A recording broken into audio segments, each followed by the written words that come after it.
Queria que você morresse. Essas 4 palavras caem como pedras no meu peito, quebrando algo que pensei ser indestrutível: o amor de uma mãe pela própria filha. Eu ainda sinto o eco gelado da voz dela, como se tivesse cuspido veneno sem sequer piscar. O silêncio depois foi pior que o grito, um silêncio que me fez ouvir o estalar da confiança se rompendo. Por anos, carreguei essa menina no colo, lavei suas feridas, dei meu último pedaço de pão para que ela não sentisse fome. Agora, ela me olha como quem vê um obstáculo, não uma mãe. Eu sei que ela queria mais do que minhas palavras. Ela queria minha ausência. Minha morte seria, para ela, uma herança adiantada, um passaporte para uma vida que acredita merecer. É estranho como a crueldade pode nascer dentro da própria casa. As paredes que antes guardavam risos agora parecem cúmplices de um julgamento silencioso contra mim. Cada detalhe do ambiente parece sussurrar a mesma coisa: você não é mais necessária. Uma mãe transformada em sombra. Uma sombra que, para eles, só atrapalha. E foi nesse abismo que algo dentro de mim despertou. Não era apenas dor, era também lucidez. Como uma vela que ilumina de repente o quarto escuro, percebi que havia mais em jogo do que meus sentimentos. Minha vida inteira estava sendo reduzida a um contrato, a cifras em um papel, a um financiamento que sustentava a mesma família que agora queria me enterrar em silêncio. Será que o amor pode sobreviver a uma sentença de morte dita pela própria filha? Ou será que o amor precisa morrer para que a dignidade renasça?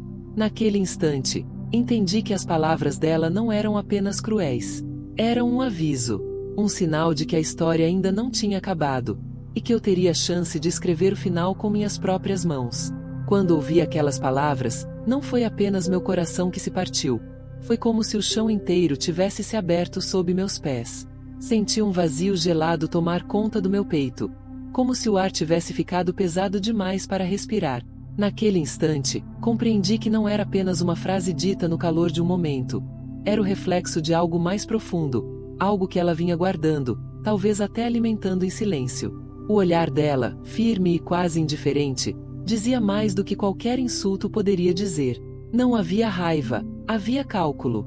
E eu, sentada diante dela, comecei a enxergar cada detalhe com mais clareza. As unhas bem feitas batucando na mesa, como se estivesse impaciente por resultados. O celular ao alcance da mão, piscando mensagens que, provavelmente, não eram sobre mim, mas sobre o futuro que ela planejava com aquilo que eu representava: patrimônio, dinheiro, garantia. De repente, eu não era mais mãe, eu era um obstáculo burocrático que precisava ser removido. Essa percepção ardeu mais do que qualquer ferida física poderia arder. É duro dizer, mas acredito que muitas pessoas já sentiram algo parecido. O momento em que alguém que você ama começa a tratá-lo como um peso, como um estorvo. É como se de repente a sua presença não fosse mais um afeto, mas uma dívida. E é justamente por essa dor ser tão comum, tão silenciosa, que tantas pessoas escolhem permanecer aqui, acompanhando cada revelação. Porque sabem que, de alguma forma, essa história também é delas. Enquanto ela falava, meu olhar se perdeu na janela. A rua seguia seu curso. Crianças correndo, vizinhas conversando com sacolas de feira nas mãos, um cachorro latindo sem parar. Tudo parecia normal lá fora, mas dentro de mim algo se quebrava de vez. Como é possível que a vida continue tão indiferente enquanto dentro da gente tudo está desmoronando? E no entanto, nesse contraste entre o mundo comum e minha ruína íntima, algo começou a se formar. Uma fagulha. Uma lembrança de que até mesmo as palavras mais cruéis podem se transformar em combustível.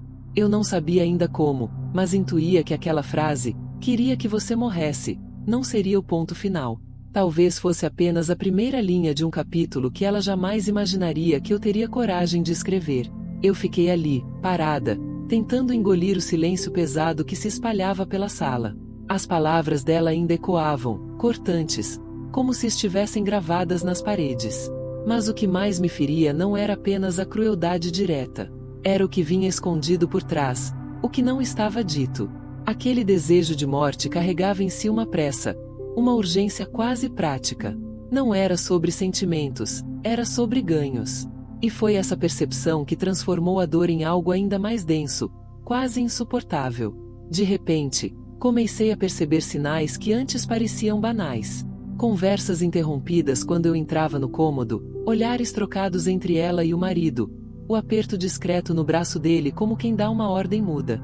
Pequenas peças de um quebra-cabeça que, juntas, formavam uma figura sombria. Minha vida estava sendo calculada como se fosse um número em uma conta. Eu não era mais vista como pessoa, mas como valor. Naquele dia, o relógio parecia andar mais devagar. Cada tic-tac soava como uma sentença. A luz que entrava pela janela iluminava apenas metade do rosto dela, deixando a outra metade na sombra. E por um instante essa imagem me pareceu uma metáfora perfeita. A filha que eu conhecia e a estranha que se revelava. A lembrança dela criança, com os olhos brilhando de confiança, contrastava com o olhar frio e distante da mulher diante de mim. Aquele contraste me dilacerava. E enquanto meu coração apertava, percebi também outra coisa. Havia consequências que iam além da minha dor. Se eu cedesse, se aceitasse calada, estaria ensinando a ela, e a todos ao redor, que a crueldade compensa, que a desumanização pode ser caminho para alcançar o que se deseja. Era como deixar que uma sombra se espalhasse ainda mais, engolindo qualquer resquício de luz. Foi nesse ponto que o medo se misturou com uma centelha de resistência. Porque, mesmo sangrando por dentro, comecei a sentir que havia algo maior em jogo. Não era apenas minha dignidade. Era a linha tênue entre continuar sendo tratada como invisível e provar, de uma vez por todas, que minha existência tinha um peso que não poderia ser apagado. E talvez, apenas talvez, aquele confronto fosse apenas o início de uma revelação muito mais devastadora do que eles poderiam suportar. O silêncio que se seguiu parecia ter vida própria, pulsando nas paredes, nos móveis, até no ar que eu respirava. Era como se cada canto da casa tivesse guardado aquelas palavras cruéis e agora as repetisse em eco, lembrando-me de que não havia volta. Mas, entre a dor que me sufocava, algo inesperado surgiu, uma memória. Vi, como num relance, o rosto da minha mãe, já envelhecida, me dizendo baixinho que nunca permitisse que me tratassem como invisível. Lembrei do jeito firme como ela segurava minhas mãos, de como seus olhos, mesmo cansados, carregavam uma força ancestral. Essa lembrança se tornou uma centelha de calor no meio do gelo que me cercava. E foi nesse contraste, entre a crueldade presente e a lembrança de amor passado, que percebi. A dor não era apenas minha. Era parte de uma história maior, uma corrente de mulheres que, geração após geração, tiveram que lutar para provar o próprio valor. Eu não podia simplesmente permitir que minha filha me reduzisse a um número em um contrato. Porque não seria apenas a mim que ela diminuiria. Seria toda uma herança de dignidade. Às vezes, penso que quem assiste a um momento como esse talvez já tenha sentido algo semelhante. Aquele instante em que a crueldade de alguém querido corta fundo demais, e você sente vontade de desistir. É nesse ponto que muitos sentem o impulso de apoiar essa jornada, deixando um sinal silencioso de que a mensagem os tocou. É quase como estender uma mão invisível, dizendo: eu também já senti essa dor. A luz do entardecer começou a entrar pela janela, dourada, delicada, contrastando com a escuridão que me rondava por dentro. Era como se o mundo lá fora insistisse em me lembrar que a vida ainda tinha beleza, mesmo quando a minha parecia ter sido manchada pela frieza de quem eu mais amava. Esse contraste me deu um respiro, uma pequena pausa antes que o peso voltasse a me esmagar. E, ainda assim, no meio desse breve alívio, a pergunta continuava martelando. Até onde eles estariam dispostos a ir para transformar meu fim em lucro? Eu sabia que a resposta ainda viria. E talvez fosse ainda mais sombria do que eu estava preparada para suportar. A cada dia que passava, eu percebia mais claramente o abismo que havia se aberto entre nós. Pequenos gestos se transformavam em sinais gritantes. O modo como ela desviava os olhos quando eu falava, como se minhas palavras não merecessem espaço. O jeito impaciente de tamborilar os dedos na mesa, como se contar minha própria história fosse perda de tempo. Até mesmo silêncios carregavam desprezo, e era nesse vazio que eu sentia a solidão mais profunda. Estar rodeada por gente, mas invisível, como um retrato antigo esquecido na parede. Havia noites em que eu acordava no escuro e ficava olhando o teto, ouvindo apenas o som da minha respiração. Nessas horas, o medo me visitava como uma sombra espessa, me lembrando de que talvez minha própria filha estivesse preparando o terreno para me apagar de vez. Mas junto com o medo vinha uma outra presença, mais sutil e persistente. A memória de tudo que já sobrevivi. Recordava os olhares desconfiados quando entrei pela primeira vez em um emprego não destinado a mim, os sussurros velados que questionavam se eu realmente tinha capacidade. Cada microagressão carregava em si um peso que, somado, me ensinou a caminhar em silêncio, mas com firmeza. Esse contraste se tornava cada vez mais evidente dentro de mim. O medo de ser descartada pela própria filha e a esperança de que minha história não acabaria desse jeito. Era como andar numa corda bamba, com o vazio de um lado e a luz de um novo amanhecer do outro. E quanto mais eu me equilibrava nessa linha fina, mais percebia que cada passo era uma escolha. Desistir de mim mesma ou me reinventar a partir da dor. Naqueles instantes de vigília silenciosa, eu sentia o coração bater forte, como se antecipasse algo que ainda estava por vir, um sinal de que a vida, por mais cruel que fosse, ainda me reservaria uma revelação. Eu não sabia quando, nem como, mas tinha certeza de que as peças ocultas desse jogo perverso estavam prestes a se mover, e quando isso acontecesse, nada mais poderia voltar a ser como antes. Nas manhãs seguintes, eu observava a casa como quem examina um palco depois do espetáculo. Cada detalhe parecia carregar um significado oculto. A xícara esquecida na pia, o sofá com a marca funda do corpo dela, o cheiro suave do perfume ainda pairando no corredor. Tudo me lembrava de que eu dividia espaço com alguém que já não me via como mãe, mas como obstáculo. Era como caminhar por um cenário iluminado por fora, mas que escondia sombras profundas por dentro. Havia momentos em que eu me deixava levar pela lembrança de tempos mais leves. Via a pequena menina correndo pelo quintal, com o riso fácil e os cabelos soltos ao vento. Essa memória me trazia calor, mas também uma dor aguda, porque o contraste entre aquela imagem e a mulher fria diante de mim era grande demais para suportar. Era como olhar para o mesmo rosto em duas fotografias diferentes. Uma banhada pelo sol da infância, outra engolida pela penumbra da ambição. Essa dualidade me acompanhava em cada pensamento. De um lado, a esperança de que ainda houvesse algo a salvar, um resquício de afeto enterrado em algum lugar profundo do coração dela. Do outro, o medo de que o que restava fosse apenas vazio, um buraco sem retorno onde a ganância se instala e floresce. Eu oscilava entre essas duas margens como uma embarcação presa em correntezas opostas, sem saber para onde seria levada. À noite, quando o silêncio se tornava quase absoluto, eu escutava os ruídos mínimos da casa. O ranger do assoalho, o bater distante de um portão, o vento que atravessava as frestas da janela. Cada som parecia amplificar a solidão que me rodeava. Era nesse silêncio que minha mente projetava as perguntas que não tinham resposta. Até onde ela seria capaz de ir? Até que ponto eu mesma suportaria? E foi nesse estado de vigília e incerteza que percebi. Havia algo prestes a se revelar. Como um trovão que antecede a tempestade, eu sentia no ar a promessa de que a verdade viria, inevitável, carregada de luz e sombra ao mesmo tempo. Com o passar dos dias, percebi que nada na casa era casual. As conversas interrompidas, os papéis deixados sobre a mesa, até os olhares trocados entre ela e o marido, todos carregavam um peso oculto. Era como se cada gesto fosse parte de uma coreografia calculada, um ensaio silencioso para um desfecho que eu ainda não conhecia.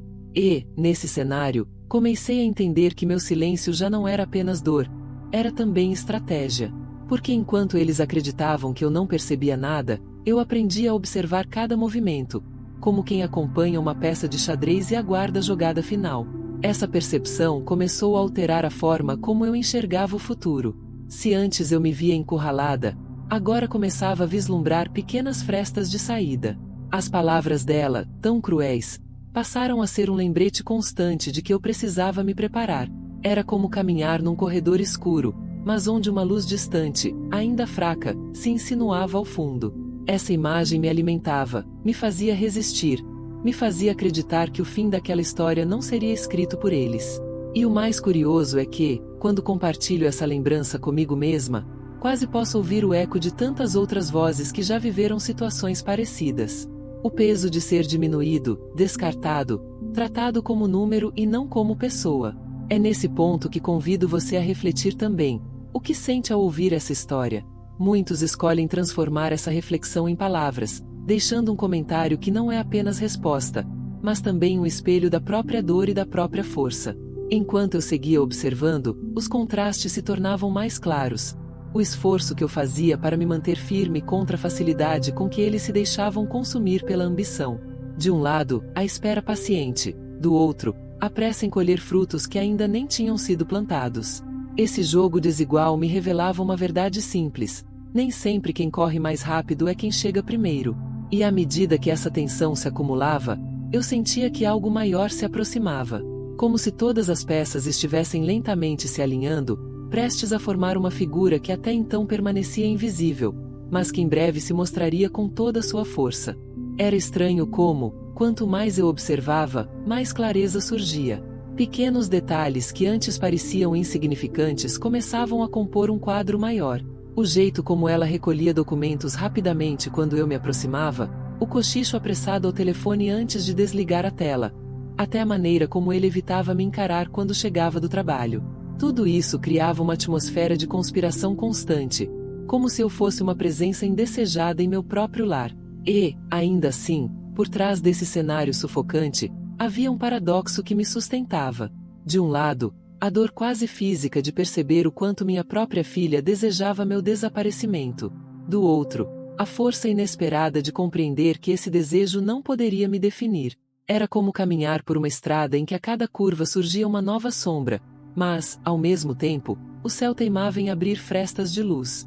As noites eram as piores.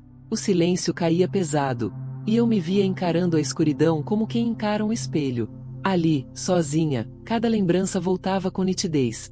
A criança que um dia correu para meus braços pedindo proteção e a mulher que agora, com olhar gélido, queria me empurrar para o esquecimento. Esse contraste me partia em duas, mas também me lembrava de que havia algo dentro de mim que não podia ser apagado tão facilmente. Comecei a perceber que a tensão não era apenas interna. Estava estampada nos rostos deles também. Havia nervosismo nos gestos, pressa nas falas, uma ansiedade mal disfarçada que denunciava mais do que palavras poderiam explicar. Essa inquietação me fez entender que talvez eles não fossem tão fortes quanto pareciam. Talvez o medo não fosse só meu. Essa descoberta silenciosa me trouxe uma sensação estranha de equilíbrio, como se, finalmente, eu tivesse encontrado uma posição no tabuleiro que me permitia respirar sem ser esmagada. Mas, ao mesmo tempo, a consciência de que esse jogo estava longe de terminar me mantinha alerta, porque eu sabia, quanto mais perto da verdade eu chegasse, mais sombrios seriam os segredos que viriam à tona. A cada movimento deles, eu percebia que o terreno sob meus pés se tornava mais instável. Era como andar em um chão de vidro, transparente o bastante para mostrar os abismos, mas firme o suficiente para me obrigar a continuar caminhando. O jogo que eles conduziam parecia calculado, mas revelava fissuras. Olhares inquietos, palavras cortadas no meio, lapsos de impaciência que entregavam mais do que pretendiam esconder. E eu, em silêncio, juntava cada fragmento, como quem monta um mosaico de intenções ocultas. O mais inquietante era notar como a casa se transformava em palco. Às vezes, ao cruzar o corredor, sentia que estava entrando numa peça em que todos tinham falas ensaiadas, menos eu. Eles cochichavam nos cantos, o telefone vibrava em horários improváveis, e até as visitas rápidas carregavam uma pressa desconfortável. Era como se uma cortina estivesse prestes a se abrir, revelando algo que eu ainda não podia enxergar por completo. Nesses momentos, o contraste me atravessava como lâmina.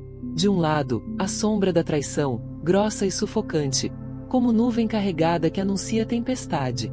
Do outro, a lembrança da minha própria resistência, uma chama pequena, mas persistente, que insistia em não apagar. Essa oscilação me mantinha alerta, como se cada instante fosse ao mesmo tempo risco e possibilidade. Eu me via, às vezes, refletida nos espelhos da casa. Não a mulher frágil que eles queriam que eu fosse, mas um rosto marcado por histórias que sobreviveram a tantas outras tempestades. O espelho me devolvia uma certeza muda. Havia mais força ali do que eles supunham. Mas junto dessa imagem vinha também a dúvida. Até quando eu conseguiria sustentar esse silêncio sem me despedaçar por dentro? Era como viver em duas realidades sobrepostas. A aparente normalidade dos dias, com sua rotina de café, pratos lavados e passos contidos, e a tensão subterrânea que crescia a cada segundo, invisível, mas impossível de ignorar. E nesse ponto, percebi que algo já se movia em direção ao inevitável. O ar parecia mais denso, como se a verdade estivesse se aproximando com passos lentos, porém firmes, pronta para se mostrar quando menos se esperasse. Foi então que percebi. Toda aquela escuridão que me cercava não era apenas armadilha, era também revelação. Porque, ao me obrigar a encarar o silêncio, ela me mostrou a força que eu mesma havia esquecido. Cada palavra cruel, cada gesto de desprezo, cada tentativa de me reduzir a nada, tudo isso se transformou em degrau, em impulso para eu enxergar além da dor. Era como atravessar um corredor estreito e, de repente, alcançar um espaço amplo, iluminado, onde o ar finalmente se tornava respirável.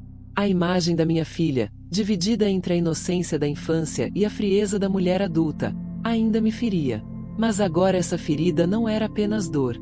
Era também lembrança do quanto eu sobrevivi, do quanto resisti, mesmo quando o mundo inteiro parecia disposto a me silenciar. Havia uma estranha beleza nesse contraste. Enquanto eles acreditavam que estavam vencendo, era eu quem, em silêncio, reunia provas, forças e coragem. E talvez seja por isso que compartilhar essa jornada se torna tão especial. Porque sei que muitos que me acompanham já sentiram, em algum momento, a mesma solidão, a mesma dúvida, a mesma sensação de ser tratado como peso. Quando você escolhe curtir, comentar ou se inscrever, não é apenas sobre este relato. É como dizer: eu reconheço essa dor. Eu também encontrei minha força. É um gesto pequeno, mas que carrega a grandeza de um elo invisível, ligando histórias diferentes pelo fio da resistência. Hoje, quando olho para trás, vejo que a maior transformação não foi apenas no desfecho que ainda estava por vir, mas no caminho que me levou até ele. Porque foi nesse processo de vigiar, esperar e suportar que encontrei uma verdade poderosa. Bondade não é fraqueza, paciência não é submissão, silêncio não é rendição. E é com essa certeza que encerro este trecho, deixando no ar não uma resposta fechada, mas uma sensação de que todos nós, em algum momento, podemos transformar a dor em força, a sombra em luz, a perda em conquista. E, ao perceber isso, fica impossível não sentir que estar aqui, agora, acompanhando cada detalhe, é um privilégio que nos aproxima e nos torna mais fortes.